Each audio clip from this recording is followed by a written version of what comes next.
Hey, Slider Crusaders, tonight is the State of the Union address. I hate the State of the Union. Always hated it. It has nothing to do with who the president is. I hate everything about it. I feel the same as Kevin Williamson about it. He says the annual State of the Union pageant is a hideous, dispiriting, ugly, monotonous, un-American, un-Republican, anti-democratic, dreary, backwards, monarchical, wretch-inducing, depressing, shameful, crypto-imperial display of official self-aggrandizement. It is the most nauseating display in American public life. It's worse than the Oscars. The State of the Union address has bothered me for as long as I can remember, well before I knew the difference between a Democrat or Republican. And the part that bothers me the most is when the president takes his long walk down the center aisle to his podium. It takes like 15 minutes. And all these adult, sycophant Congress people are there running into the aisle, stretching out their hands, hoping to touch the president like they're a bunch of 12-year-old girls at a Justin Bieber concert. It is the weirdest thing. Have you never seen the president before? What's the big deal? Why do you need to touch him? I don't get it. Do you think he'll remember you the next time you want a bill passed? Like he'll be sitting down and say, well, this is a terrible bill. But I do remember Charlie wanted to touch my hand on the last State of the Union address.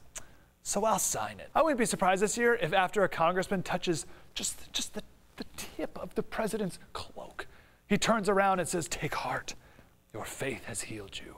And the congressman faints. The State of the Union is a pathetic display of everything our founding fathers didn't want our country to be. Thomas Jefferson never even gave the State of the Union address in person. He said it was too much like the King of England giving his speech from the throne. So instead he just wrote the speech down, had the clerk read it. And no president gave it in public again until Woodrow Wilson in 1913.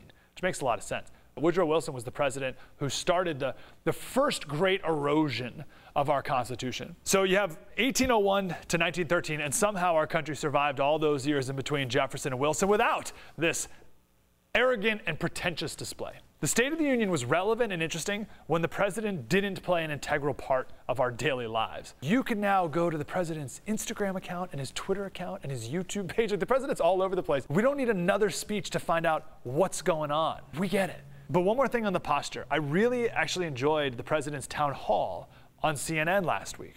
I mean, Family Guy reruns got better ratings, but it was an appropriate display on how the president should be presented to the American people as a guy sitting on a stool, not a king on his throne.